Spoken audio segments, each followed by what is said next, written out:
Principal Jawahar Navodaya Vidyalaya Puto, teachers and students of Jawahar Navodaya Vidyalaya Puto, teachers and students of Navodaya Vidyalaya of different schools coming from the Patna region, Judo Association of Kodarma, its members, and everyone present in this auspicious morning. I welcome you all and my best wishes to all of you.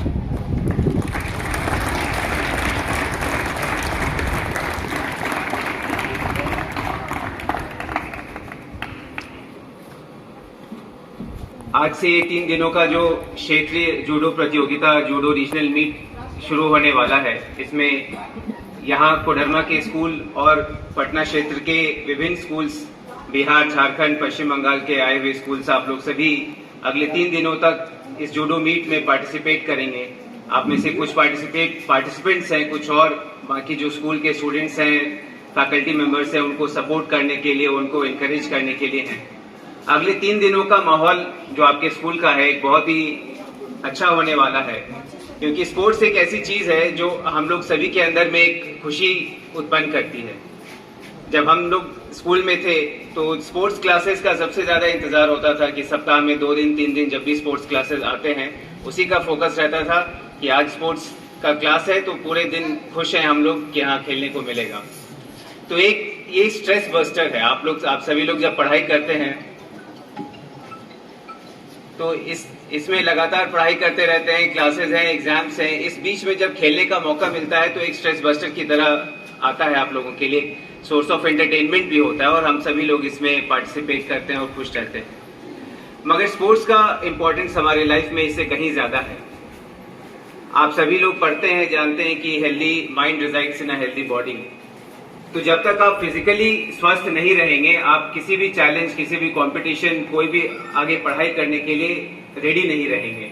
आप हमेशा उस physical परेशानी से ग्रसित रहेंगे, आपका मन भी उसी के तरफ रहेगा, केंद्रित रहेगा और आप अपने स्टडीज में कंसंट्रेट नहीं कर पाएंगे।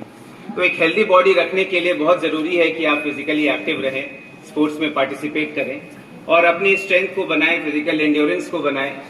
फिजिकली फिट रहिएगा तभी आप आगे पढ़ाई कर पाइएगा। तो हमेशा आपके शेड्यूल में रहे ऐसा चीज कि आप शाम के समय में या दिन में या क्लासेस जब भी हो तो आप खेल में जरूर भाग लें। ऐसा नहीं हो, कुछ बच्चे ऐसे होते हैं स्पोर्ट्स क्लासेस में जब 99% लोग खेलते हैं, 2-3 बच्चे छांव पकड़ के खड़े रहते हैं। तो आप लोग ऐसे जो है स्टूडेंट्स, उनसे मेरा रिक्वेस्ट है कि ऐसा नहीं करें। आप अगर पार्टिसिपेट नहीं करेंगे, स्पोर्ट्स में भाग नहीं लेंगे तो वो फिजिकल इनेबिलिटी आप में रहेगी हमेशा और आप फिजिकल हार्ड वर्क करने के लिए केपेबल नहीं हो पाएंगे। पढ़ाई लिखाई में भी कंपटीशन इतना ज्यादा कठिन हो गया है कि आपको सालों साल मेहनत करनी पड़ती है, लंबे घंटे पढ़ाई करने पड़ते हैं, रात भर जागना होता है, सुबह उठ के पढ़ाई। ऐसे में अगर फिजिकली फिट रहिएगा तभी अच्छे से पढ़ाई कर पाएंगे। तो ये एक बेसिक रिक्वायरमेंट है क्यों आपको स्पोर्ट्स में भी पार्टिसिपेट करना चाहिए। इसके अलावा स्पोर्ट्स का क्या इंपॉर्टेंस है आपकी लाइफ में, वो डिपेंड करता है आप कितना इसमें पार्टिसिपेट करते हैं।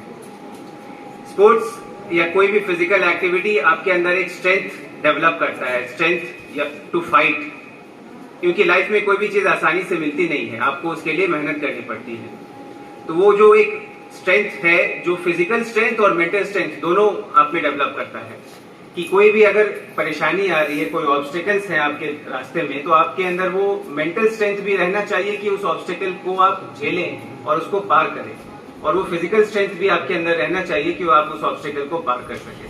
तो कोई भी ऐसे स्पोर्ट्स कंपटीशन में जब आप जाते हैं तो ये स्ट्रेंथ आपके अंदर में डेवलप करता है और वो फाइटिंग स्पिरिट डेवलप करता है। वो फाइटिंग स्पिरिट आपके अंदर रहना बहुत जरूरी है आगे सक्सीड करने के लिए। इसके अलावा एक आदमी का जो सक्सेस होता है, फ्यूचर करियर और अपॉर्चुनिटीज होती हैं, केवल एजुकेशनल बैकग्राउंड और मार्क्स से नहीं डिसाइड होती हैं।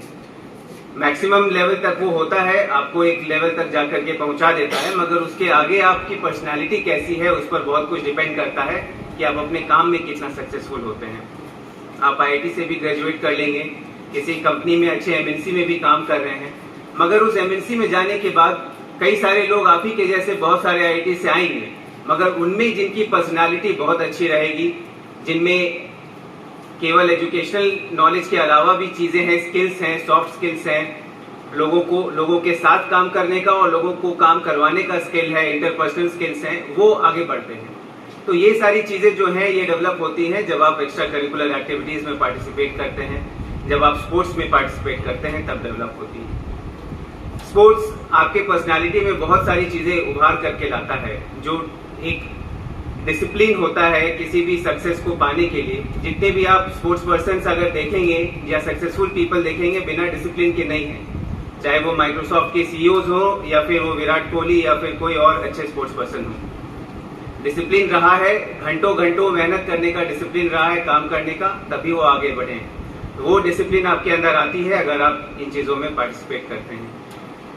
कोई भी काम आप देखेंगे कि अकेले नहीं होता, एक टीम के साथ लेकर के ही काम पूरा होता है। तो उस टीम में कैसे काम करना है, both as a member of the team and as a leader of the team, वो आप डेवलप करते हैं जब आप स्पोर्ट्स में पार्टिसिपेट करते हैं।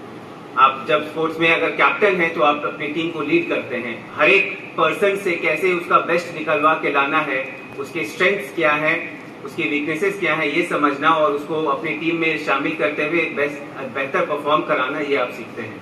तो ये सभी चीजें आती हैं जब आप इन extra curricular activities, sports, events, इन सब में पार्टिसिपेट करते हैं। तो इन चीजों को not only as a source of entertainment but as a source of your personal development आप देखें इसको और इसको इम्बाइब करें, और जो अगले 3 दिनों तक जो मीट है उसमें अपना बेस्ट परफॉर्मेंस दें। जीतना या हारना बहुत मायने नहीं रखता है, अगर आपको विश्वास है कि आपने पूरा अपना मेहनत करके दे दिया है, and that is what you learn from it. So you do not lose, you either win or you learn. अगर आप नहीं जीत पाए तो आप कुछ सीखे हैं कि अगली बार आप कैसे जीत सकेंगे। तो कभी भी आप अगर नहीं जीतते हैं तो अपने मन में उन चीजों को लाइए कि किस कारण से नहीं जीत पाए और उस चीज को कैसे इंप्रूव करना है, कैसे बेहतर अगली बार करना है। हमेशा इस चीज को ध्यान में रखिए। और जनरल एक एजुकेशन के बारे में या लर्निंग के बारे में आप लोगों को कहूंगा कि इतने अच्छे टीचर्स हैं आप लोगों के पास, इतना अच्छा प्लेटफॉर्म स्कूल आपको मिला है, उसका बेस्ट यूटिलाइजेशन कीजिए। मगर जो लर्निंग होती है वो केवल किताबों में और क्लासरूम में नहीं होती है। वो एक क्यूरियोसिटी आपके अंदर होनी चाहिए कि आप जो पढ़ते हैं, अपने आसपास जो देखते हैं, उसमें से क्या इम्बाइब करते हैं। अपने आसपास जो भी चीजें देखते हैं या जो चीज किताबों में भी पढ़ते हैं, उसको एक क्यूरियस माइंड से अगर आप देखेंगे तो आपकी लर्निंग ज्यादा होगी, केवल एजुकेशन ही नहीं, लर्निंग भी होगी। यहाँ पे मैंने देखा बोर्ड पे लिखा हुआ है, नवोदय विद्यालय स्कूल का मोटो है प्रज्ञानम ब्रह्मम। आप में से कोई स्टूडेंट्स बता सकते हैं इसका क्या मतलब है?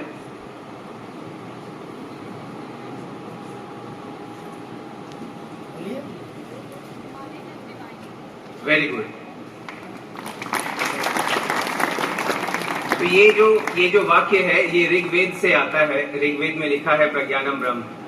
जो शंकराचार्य की फिलॉसफी है उसमें केवल एक ब्रह्म, एक यूनिटी को ही माना गया है कि संसार में एक ब्रह्म ही है। वो ब्रह्म कुछ भी हो सकता है। कुछ लोग उसको परमात्मा को ब्रह्म मानते हैं, कुछ आत्मा को ब्रह्म मानते हैं कि अहम ब्रह्मास्मि।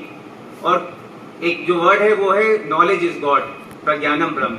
तो अगर आप नॉलेज को इम्बाइब करते हैं तो that is what is divine for you.